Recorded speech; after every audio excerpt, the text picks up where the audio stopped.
All right, and we are live. Hi, guys. Good afternoon or good evening. Italians are already saying good evening at 5. For me, it's still afternoon. What about for you, Sean? When does evening start for you? For me, evening is after 6. Yeah, me too. 6 is like the cutoff for me. Mm-hmm. It's actually funny. When I lived in the south of Italy, some people start saying buonasera at like 3:30. It's like, Really? no, my day is not over yet. And start saying buonasera. I'm like thinking of dinner, sleeping. Okay. So, hi guys, welcome to our webinar. Hello. If you guys can tell us your name and your city, that would be great. Mm-hmm. So, Sean, I know today is St. Patrick's Day. Yes, Are you yes. feeling homesick at all? No, I actually don't like St. Patrick's Day a whole lot, surprisingly. For Uh-huh. Irish people, it's a lot of us don't like it. It's usually a bit touristy, a bit chaotic. Ah, But really? still, it would be nice to go outside. Yeah. Yeah. Cool. No, because I saw that Lisa, one of our colleagues, was telling us Mm. that she was feeling really homesick today because of Yeah. that. But Mm. I get it. I get a similar reaction for Carnival. Because being Okay. Brazilian, people, they always ask me if I miss Carnival. But the thing is that for me, I never really got to enjoy it. Really, No? no, because I was quite young when I moved, and then I would always visit, kind of like in the summer, so like August or July. So I Okay. was never really there for Carnival. So I guess I Okay. don't really know. Okay. So, but cool. Which Well, part of Brazil are you from I'm originally? from São Paulo. It's like in the Okay, yeah. southeast. Yeah. So I would also say Carnival is not as big there as it is in, places like Rio or Salvador that Mm-hmm. are the quite famous. So, all right, we have some people joining us here. Alessandro is writing from Rome. Hi, Alessandro. Right. Enrico from Novara, not too far from Milan. Marco from, oh, hi, Marco. Yes, I remember you from other webinars. And Elisa from Treviso. Fantastic, guys. Welcome. For those of you who don't know us, so Sean and I are we are writing from Milan. We're from the Meravigli School. As I was saying before, so I am Brazilian originally, though I've also lived in California for quite a bit. Mm. And I've been at Mayes since 2016. And I'm Irish, and I've been in Maya since September, so not so long. Exactly. So great, guys. Now, today we will be talking about something. I don't know about all of you, but I've been really missing going to a restaurant. I do like to cook, so it's been nice to have the extra time to make stuff at home. But I miss the convenience, definitely, of going to a restaurant. So since we can't go, maybe we can talk about it for a bit. Hi, Valentina from Milan, and Robbie. Hello, Robbie. Welcome to our podcast, or to our, not podcast, I keep saying podcast, our webinar. Webinar. Again, every time I say podcast. Um, so let's get started here, folks. So today we are talking about restaurants in general. Specifically, we'll be looking at restaurant reviews, recommendation phrases, and there's also this useful part here, which is the difference between hard and hardly. I think especially hardly can be a little bit tricky when you first see it. And so just some overall kind of vocabulary for restaurants. So to get started over here, let's talk about a little bit of our habits. So the idea of eating out. So do you eat out often? Do you remember an experience that was unusually good or unusually bad? Have you ever read or written a restaurant review, and are they helpful or not? So feel free, guys, choose one or two questions. If you want to answer those questions in the comments, that would be great. In the meantime, let me ask you, Sean. So, how often do you eat out? Obviously not, in these quarantine weeks, but in a typical week, how often do you go to a restaurant? Not very often. I would say maybe 3 times a year, even. I Oh, really? really, I really don't go to restaurants because when I lived in Ireland, restaurants are very expensive, really very expensive. So I got into a habit of really never going unless it was with my parents or with other people who were paying. Uh-huh. So even now that I'm here, I'm in the habit of always cooking for myself. So I don't eat out Oh, much. that's nice. Yeah, I bet like you get to save a lot of money that way. Yeah, yeah. I Yeah. mean, even in Milan, it's very expensive, certainly. Do you eat out often? I see. I used to eat out more before.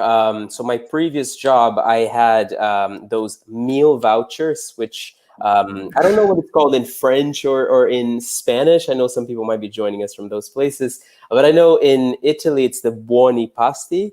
Mm-hmm. See, I used to have those, so I used to go out, yes, a lot for lunch, especially. Hmm. But nowadays, I think I still go probably like twice a week. Okay. So I do enjoy eating out. Mm-hmm. So Elisa's telling us that she usually eats out during the weekend. Yeah, Mm-hmm. and Yes. and Yes. Enrico has a comment for you. Yeah, more. Very, very much so, much more so. For me, Italian restaurants, even in Milan, where they're more expensive than other parts of Italy, they seem very cheap to me. Irish food in Ireland is much more expensive. Yeah, what would you say? What's like an average if you're going to, just like a regular restaurant, maybe not a fancy one. Say for an entree, what's the average Um, price? well, it's just a kind of a one dish, you know. If it's, you see, you can get, I mean, bad food cheaply. I mean, very unhealthy, very Mm-hmm. not so tasty food. But if you want to eat well, you know, you're kind of paying at least €20 for a dish. Wow. Uh, and then with drinks and, you know, more than one aspect, it becomes very expensive. Of course. And do you guys tip also, or you don't have to tip? No, it's certainly not like in America. It's not as obligatory. Generally, we leave a small tip, but nothing Hmm. like 20%. No. I see. Yeah, because that's the other thing. Because I also find usually eating out in America, it's quite expensive. I would say Mhm. almost double what I pay to eat out in Italy. And then on top of that, yeah, you have about 15 or 20% that you have to leave as a tip, because the servers, they just don't make enough money. So you Mm. really you're obliged to tip. So great. Now, Teresa, I am used to eat out twice a week, all right? So kind of like me. One small suggestion, Teresa. I am used to eating out twice a week. Um, I know it's not so easy to know when to use the infinitive or the gerund. So an easy trick you can use here is try to substitute the verb with a noun. For example, it's possible to be used to a city, right? I am now used to Milan. I am used to this type of food, for instance. So if you can substitute that, it's usually gerund. So I'm used to eating out twice a week. Ivano, he eats out sometimes, and I don't know if often, but in general, I am used to going. So let me just so to be used to plus ing. I'm used to Mm. going, okay, once a week, okay. And Marco, I sometimes eat out, especially during the weekend. I remember a fantastic experience in Bangkok when I went with my friends in a 3 Michelin star restaurants. Oh, that's nice. I've never been to a fancy, Michelin star restaurant. Me I feel neither. like I would kind of be like self-conscious actually, like just like I don't know, like how to behave and I don't know. Yeah, Um, no. Let's see, and I eat out once or twice a week sometimes, and I don't want to cook. Yeah, definitely, it'll be same for me. Uh, Great. All right, guys. And what about so? when you do go out, to a restaurant, how do you decide where to go? Do you usually go to the same places? Or if not, do you read reviews? If you do read reviews, what kind of websites or services do you use for this? Just let us know in the comments. So, Sean, you said you usually do about sometimes 3 or 4 times a year. Yeah. Do you have your favorites, or do you tend to kind of explore and then have a kind of like a new experience when you do go out? No, I'm not very adventurous. Usually, if I do go to a restaurant, it's somewhere that I know. Certainly, I don't. A lot of people like to eat in restaurants from all over the world. For me, absolutely not. I go to either Italian or Northern European style restaurants generally.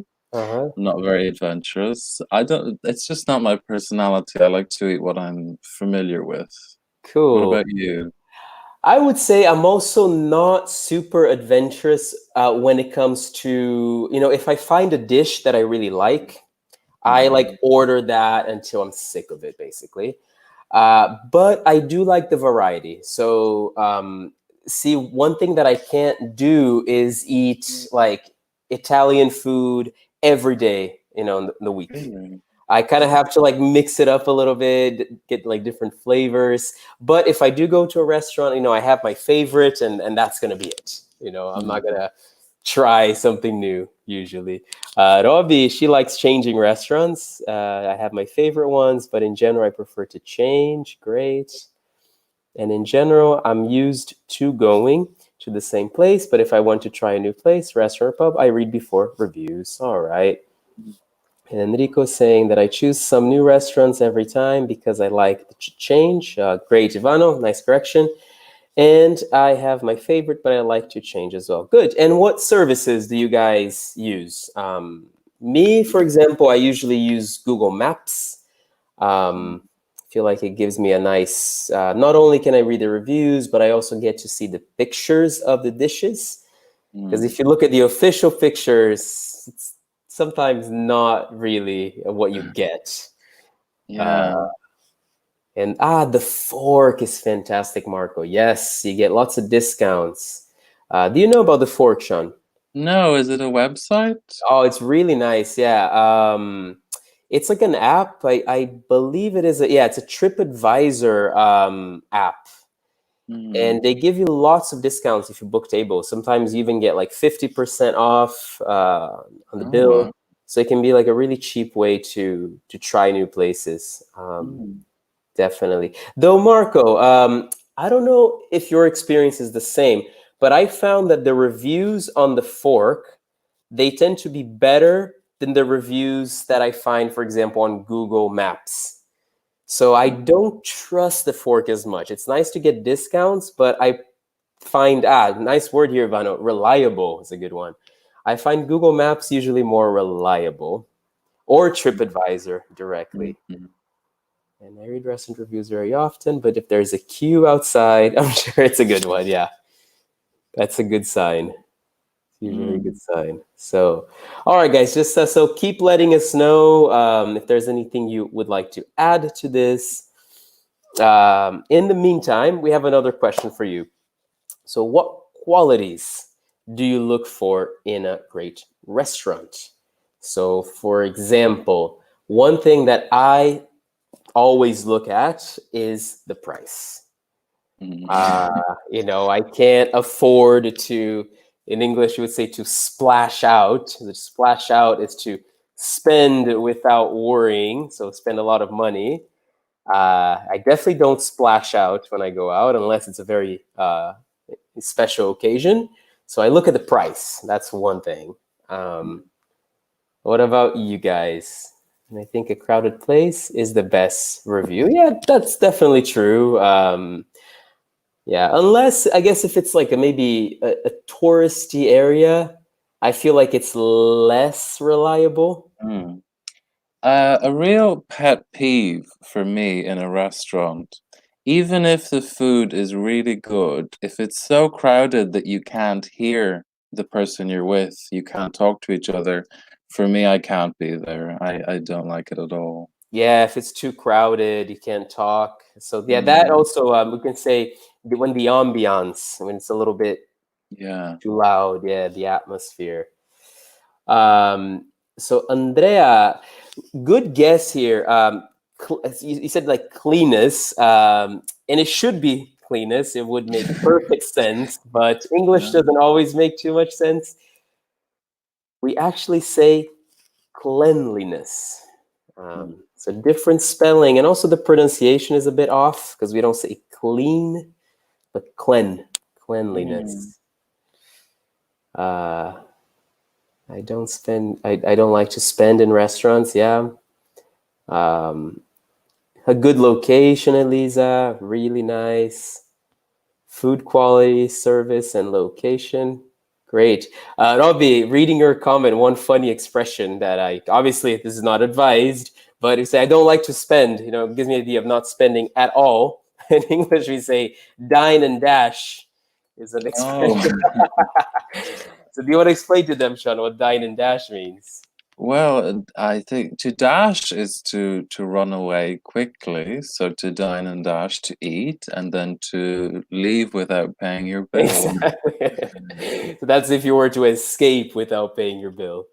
Uh, and then Marco, I search cleaning, or maybe in this case, Marco, you could maybe use the just the adjective, so clean. So I search for clean and hearty. Good word, hearty Mm, meals. yeah. Um, Great. Yeah, Sean, before you said that you either eat Italian or you kind of said like Northern European cuisine. Mm. What kind of Northern European food do you like?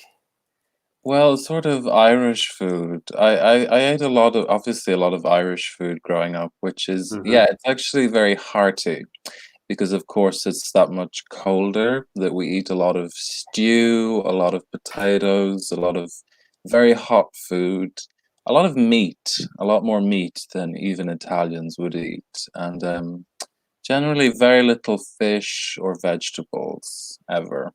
Yeah, which is more kind of Mediterranean, Yeah. right? Yeah. Yeah, but I really like Italian cuisine. For me, Italian cuisine is perfect. Yeah, because you also have kind of like Italian ancestors, right? Yes, yes. My father is from Emilia-Romagna, Ah, so he prepared Italian food. My mother prepared Irish food. It was a bit of both. yeah, because Emilia Romagna is like the food capital of Italy as well. Yeah, very much so. So he's So very particular about food. cool, awesome. And Enrico's telling us that I don't like to spend. I don't like to spend too much either. Maybe Enrico would work better because it's a negative. But if I go to the restaurant, I want to be satisfied from the food at the end of the dinner. That's yeah, absolutely. I agree with that as well.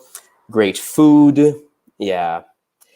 So let's have a look at what the slides are telling us here. So sure, great food, Roberta. So you got that perfectly. Great food, excellent service, a nice ambiance. We talked about ambiance before. A beautiful decor, cleanliness, good location, and then really nice expression there. Good value for money. So Sean, what would be the difference between cheap and good value for money? So cheap is not much money, but good value for money. It could be expensive, technically, but if it's really good, it's worth the money. It's you feel that it deserves to have so much money spent on it. It's good value for money because it's so Exactly. good. Yeah. So what you get out of it is worth it. I'm pretty sure this is only an American expression because of like the buck, but you can say a good bang for your buck. Oh yeah.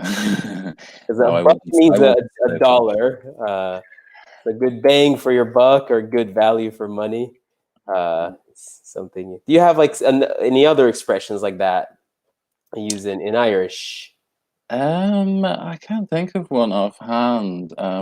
Cheap and cheerful would be something I Cheap say, and cheerful. That's quite nice. which Cheap and is it's cheerful. very positive. Cheap and cheerful. It means it's not expensive and it's good. It makes you happy. Awesome. And Andrea, yeah, the right price for the product. Yeah, that's it, for good value for money. So, all right, guys, wonderful. So let's move on here. So we have on TripAdvisor. So what we're going to do now, we're going to show you a few possible reviews in English, of course, and we're just going to read them. So we can kind of read along. It's going to be on the screen. As we read, I want you to identify some phrases for recommending or not recommending a restaurant. So if you notice something that is quite useful that you can apply to other reviews, or any questions, if anything isn't clear, do let us know. If you just give me 1 second, I'm going to switch up the put it's a different screen. Wait, I guess I have to actually close this. All right, and then add a screen. All right, here we go. So hopefully you guys can see this. And then Sean and I can alternate maybe reading these. So you can also focus on pronunciation. All right, Sean, do you want to read this first one? Sure. Restaurant 1 La Folie, San Francisco.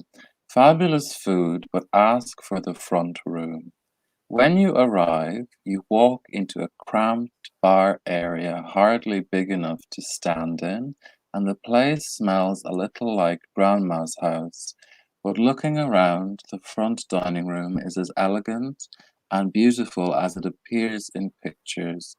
If, however, you are escorted to the back room like we were, you may feel like you really are going to eat in Grandma's house. It is a small dated room with dark green walls. On the night we were there, the patrons in the room tended to be a little older. The food, however, did not disappoint. We had the three-course tasting menu. Everything was beautifully presented and it all tasted fantastic. Each item is very carefully explained by the servers as it is placed before you. Each course was better than the last. The pickled beets with burrata were a delicious combination. The goat cheese tatin had layer after layer of flavor, and the lobster risotto was better than any I have ever eaten. I think this might well be one of the best meals I have ever had. If I had eaten in the elegant front room, it probably would have been one of the best dining experiences as well. Exactly. I feel like it's a bit of a long review. I usually prefer reading something a little shorter, but it does give us a lot of vocabulary. I identified a couple guys that you might not know. Cramped is a good one. We can use this when you don't have enough, not spalls, but space. And dated is when it's a bit of an old style. So again, if you identify anything useful, let us know in the comments, or also any questions you might have. So I will read the second one. So this one is called Girl and the Goat. It's a restaurant in Chicago. And the title of the review is that it is overrated. So my daughter and I made a reservation a couple of months ago and couldn't wait to try the much hyped restaurant. We were disappointed by the environment and the ambiance. The restaurant was very loud, and it felt like we were eating dinner in a club, even on a Wednesday night. The staff was smug and hard to pin down for help. The food, in a nutshell, was not fresh and made us both get sick. It certainly wasn't good value for money and way overrated. Each of the 4 dishes we tried was oversalted. We went through 4 bottles of water and still felt thirsty. I definitely wouldn't recommend this place. Chicago has so many amazing restaurants. Don't make this one of your choices. Mm. So yeah, kind of like what you said, right, Sean, about the noise. What do they say Yeah. here? It was very loud, and it felt like we were eating dinner in a club. So it's hard to Mm. kind of keep a conversation going. Uh, let's see if there are any. Yes. Overrated can be a good one. The opposite would be underrated. So overrated and underrated. So this, it kind of refers to how the reality of the situation compares to your expectation. So if a place is overrated, you think that it's going to be amazing because the ratings are very high. So you have an expectation that will be fantastic, but in reality, not that special. It doesn't live up to your expectations. Underrated is the opposite. So people don't talk enough about it. You don't expect it to be that great, but it's fantastic. So a lot of people asking about smug. Yeah, so smug, smug, smug. Do you want to explain smug, Sean? So the servers being Um, smug. Smug is kind of I would say, kind of a combination of rudeness and confidence. Too much confidence, a belief that they're better, more important than you are, and also rude generally. Exactly. See, before we were talking about going to really fancy restaurants. See, that's like one of my concerns. I feel like it could be. Plus, see, in my experience, a little bit, I don't want to overgeneralize, but a big difference that I notice between eating out in the States versus eating out here in Italy. Maybe this is because in the States we really have to tip, and so the servers, they really care to make sure that you have a nice experience there. But I feel like in some restaurants in Italy, there's the main focus is, of course, the food, because the food is so good. And so sometimes I feel the servers can be a little smug. Mm, Uh, Especially if something isn't very good or you try to make a suggestion, especially as a foreigner, it's like you're always wrong, you know. So I don't mm. know, I don't know if that's like my experience. No, I definitely think it's a difference between American and European culture. Because even in Ireland, where generally we're very friendly and we have a reputation for being very friendly, I know all of my friends who worked in restaurants, they didn't like having American customers because they had very high expectations for the service because in America they go all out, I think. Yeah. See, I also think, yeah, in America it's too much. In many ways, I prefer the European dining experience because in the US, you really feel like they want to like kick you out as soon as you're not spending money anymore. And so, if, for Mm, example, if you finish your meal, but you still want to maybe chat for 30 minutes or 40 minutes, kind of take it slow, you notice that the servers get a little bit uncomfortable. They keep coming back to your table, asking if you want anything else. There's almost like this expectation that if you're going to sit, you have to be buying things.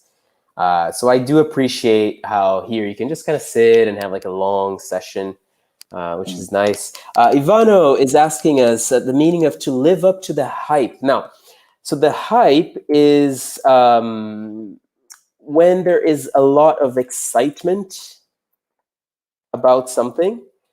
mm, Um, so if a restaurant has a lot of hype, people talk very highly of it. They say many positive things.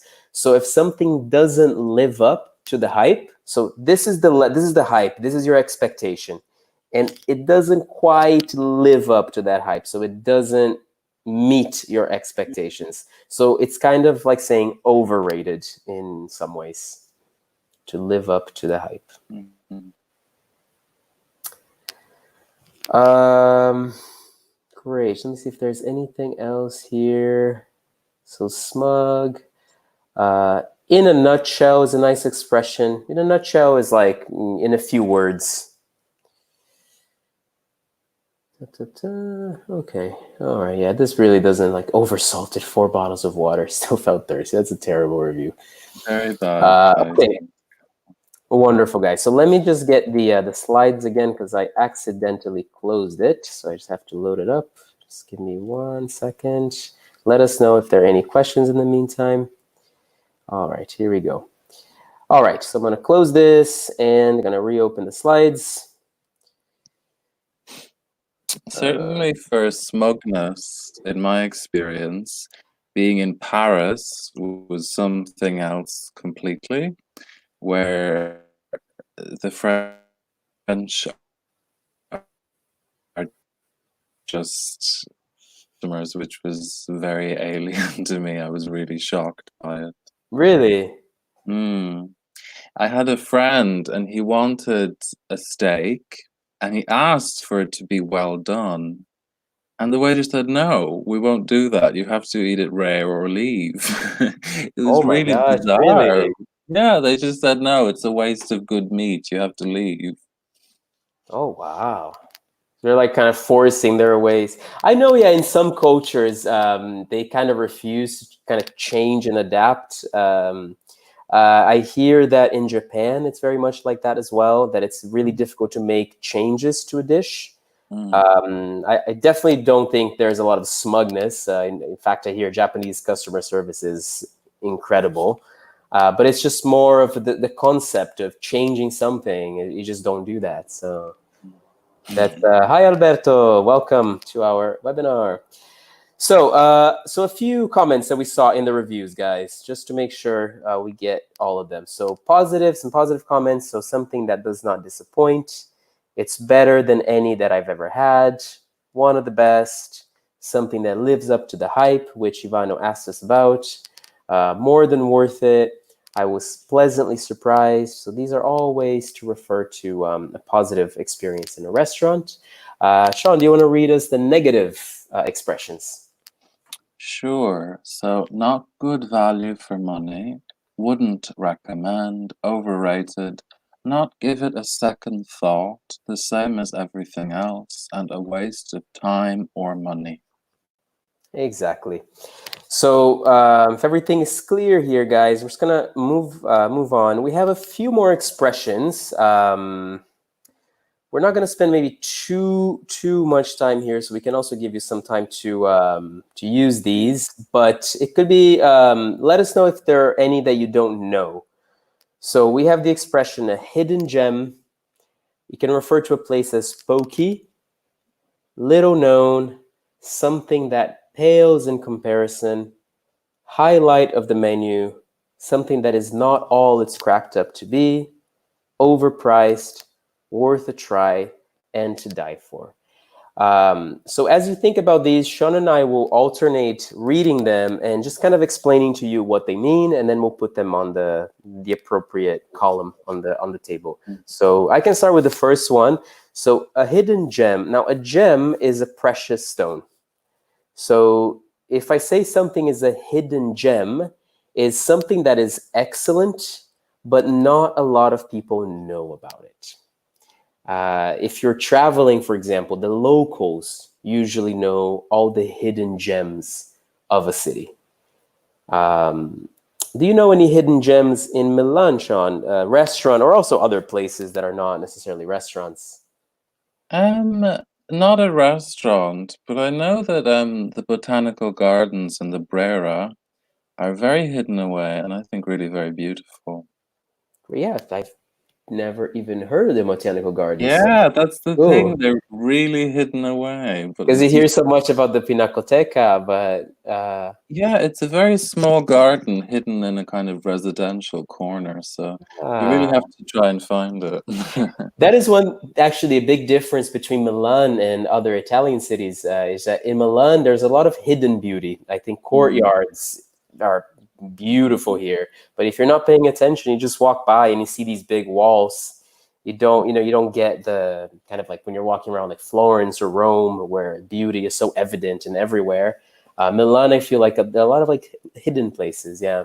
mm, All right, definitely. fantastic. So hidden gem is obviously a positive expression. Great. Do you want to do the next one? Sure. So pokey, it's an adjective. And it's a bit of a unusual one because to me it means certainly not easy to access in a certain way, that it's in a strange location, maybe upstairs or in a basement. Maybe it's not very big or very, fancy, sophisticated, modern. A bit unusual, but really, usually it's kind of saying that it's an interesting or authentic place. It's not really negative, I wouldn't say. Exactly. Yeah, something more neutral. Yeah. Yeah, yeah. Great. Little known, that's also neutral, so quite similar to a hidden gem, but we're missing the gem part. So it's just something that not a lot of people know about. It can be great, in that case, it's a hidden gem, or maybe it's not very known because it's terrible. So it's neutral, it doesn't communicate anything either way. Great. And then we have the next one, so pales in comparison. So to pale in comparison is to not be as good as something that you're comparing with. Very much so, to be completely overshadowed by something that you're comparing it with. Yeah. Oh, we use Negative. pale, for example, if you're sick.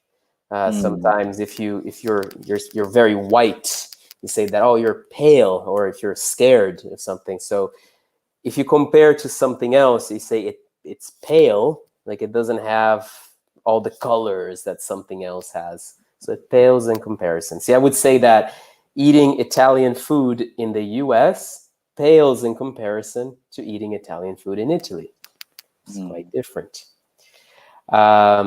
The highlight of the menu, of course, that's a positive, and it's the best thing you can find on the menu. Mm. Not all it's cracked up to be. I think it's similar to overrated, overhyped. There's a lot of publicity, positive opinions, but for you, it's not so good. Exactly. Then, if something is overpriced, of course, that is also negative, is that you're paying way too much money for what you're actually getting. So it's kind of the opposite of good value for money. And worth a try is sort of, yeah, worth a try. Kind of try it once. Maybe it's interesting, it's unusual. Yeah, it's worth going.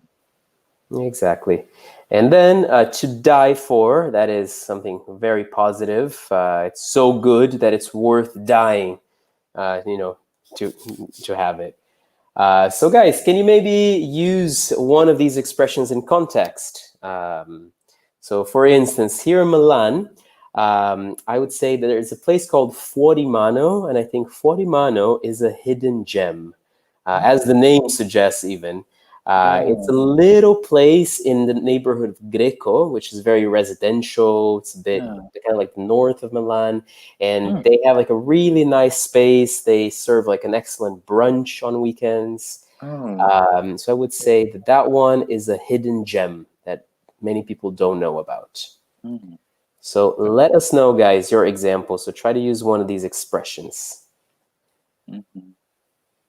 What about you, Sean? Is there one that you want to use? For me, a lot of people don't like it, but for me, risotto Milanese is to die for. I really like it. It's a very particular taste, but the first time I tried it here, I really liked it, and if I go to a trattoria here, I always order it. Cool. Yeah, one surprise, something when I moved to Milan, because I always heard a lot about the risotto milanese and the cotoletta. Those are kind of the two typical dishes. But I was really not expecting sushi to be so popular because in other regions in Italy, I've lived in Bologna before, for instance, and of course it's all about the ragu and the like crescentine and like different things like that. But I don't see a lot of people, yeah, ordering risotto or even the cotoletta. Yeah, no, it's Yeah, definitely more cosmopolitan, certainly.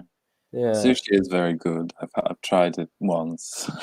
and incredibly cheap here as well. With I mean, Mhm. the all you can eat ones, of course. I don't even know how. I guess they're just the quantity, but then you see like what everyone is eating is like, how do you even make a profit? It's like all this food you're serving for like 10 euros. Mm, Um, all right, so as you guys think of some examples, oh, good, we have some people over here now. So what I'll be saying, in my city, there is a restaurant called Tandem, and its specialty is ragu cooked in an amazing way. It's definitely a place I die for. Great, Robbie. Really nice expression. So how is the ragu cooked in this restaurant, or is it a secret, and so you don't know? So what's so special about this ragu? Roberta saying that the highlight of their menu is the onion soup. Oh, that sounds good. I haven't had onion soup in ages, come to think of it. Very Mm. hearty. Yes, there's a French restaurant in Dublin where the onion soup was the highlight of the menu. Excellent. Lisa's telling us that she quite likes sushi, so very nice. And Alessandro, any pizza in Rome pales in comparison to the pizza in Naples. Yes, that is true.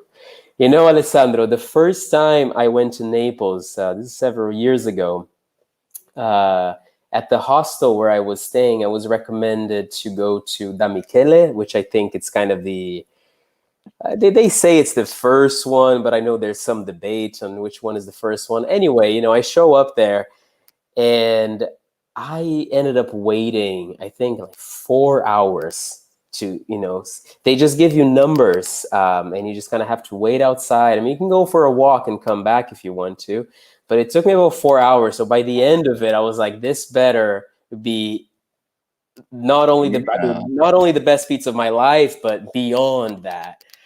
And it was. I mean, by the Okay. time I was done with it, it was fantastic. Yeah. Still 4 hours, 4 hours. Yeah. Yeah, but it's definitely not necessary, you know, because I've been to Naples other times and I've been to other pizzerias where you still get, you know, pretty much kind of, I would say, the same without having to wait that long. Mm-hmm. So that'll be who knows. That's about the ragu.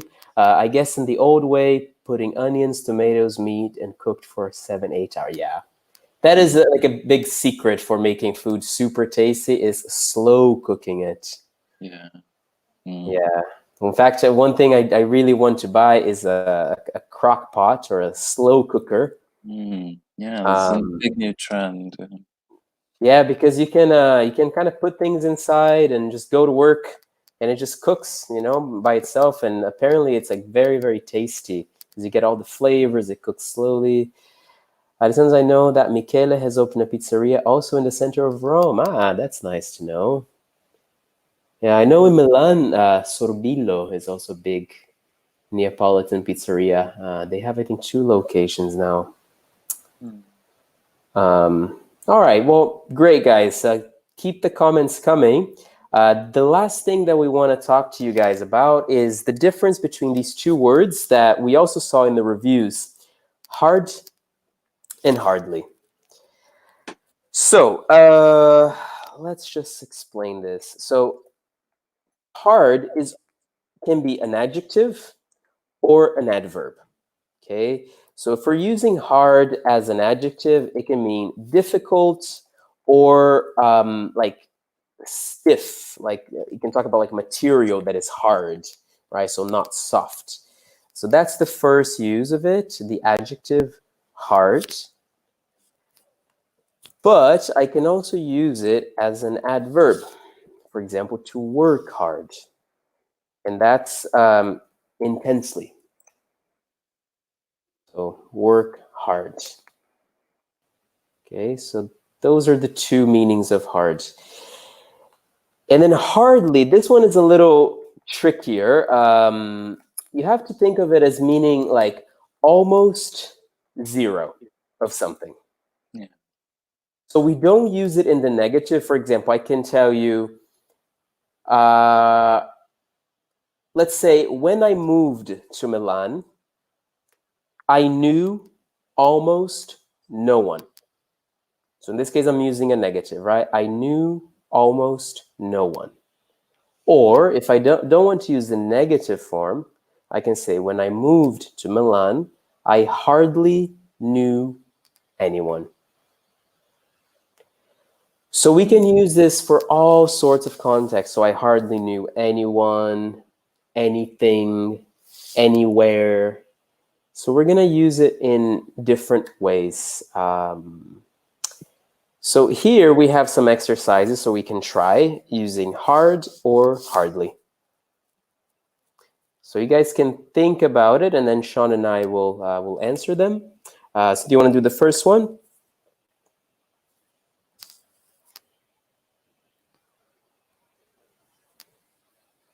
So we have, yeah, it's the best restaurant in town.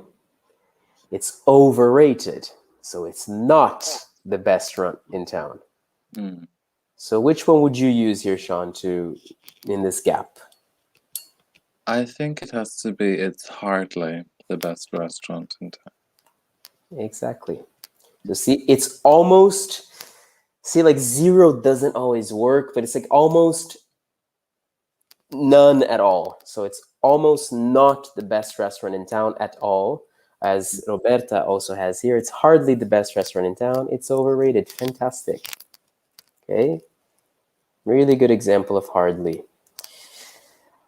Elisa, maybe you're answering the second one. In that case, I would say you're definitely right, because it means difficult. So it's difficult or it's hard to find authentic Italian food abroad. Wonderful.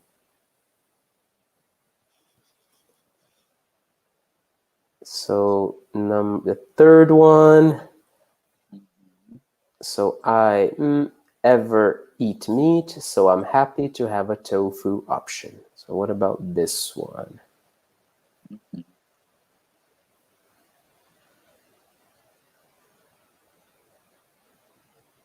Aren't you a vegan, Thiago? I am vegan, yeah, so I'm definitely a big fan of tofu, which I Okay. wasn't at first, actually. I used Oh, to, really? I've had a lot of bad tofu in my life, and I was a bit prejudiced against it, actually. But I eat a lot of, I actually had tofu for lunch today.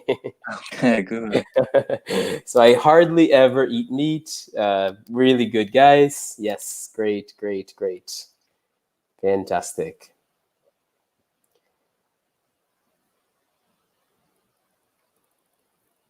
And then the fourth one.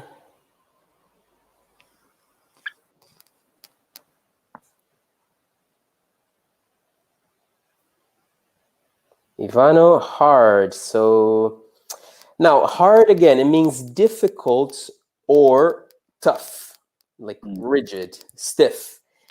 Here, we're saying they almost don't have any customers. So I would agree with Roberta on this one. They hardly have any. Yeah, they almost don't have. Okay, so Elisa, or sorry, Ivano, if it's not clear, let us know. All right, we can explain that to you. And the next one.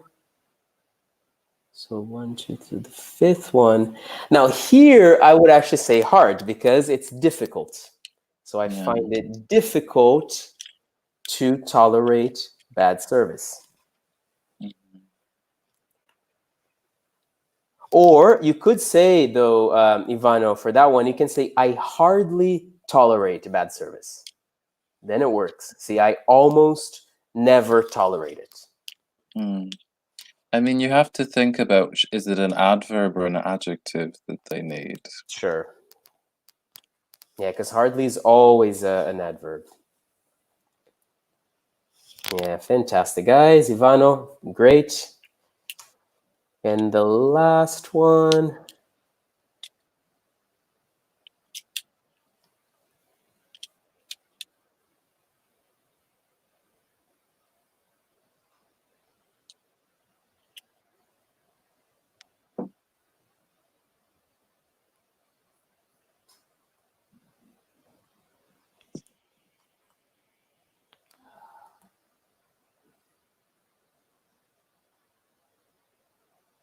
And there's a bit of a delay sometimes in the comments. So I'm going to go ahead and just show you guys the answer. So see, it's worth your money.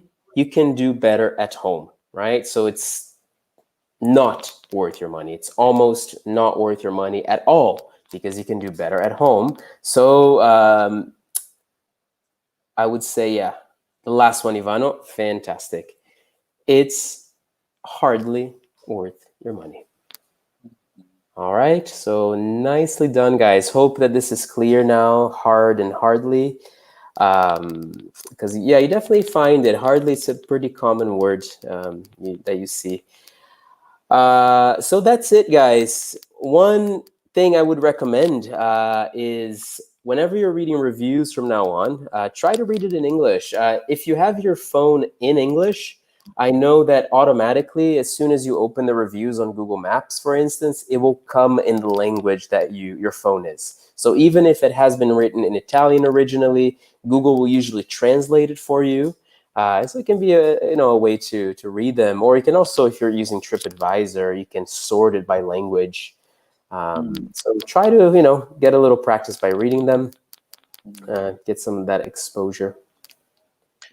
Yes, it's definitely a very useful language for traveling, I think, for everyone anyway. Yeah, definitely. Yeah, I mean, I never really take risks with, going to a place without, even if I walk in front of a place that looks good, I'll stop in front of it and I'll like Google it before I walk in. Okay, okay. So, all right, guys. So we are pretty much done with our webinar today. Sean, is there anything else that you want to add before we wrap this up? No, just thanks for your participation as usual. Yeah, lots of participation. Thank you, guys. Thanks, Ivano, for the sweet comments. And we'll see you guys around, all right? There is another webinar starting now until 9 p.m. tonight. So keep joining us. Thank you, guys, and have a nice evening. Bye. Bye.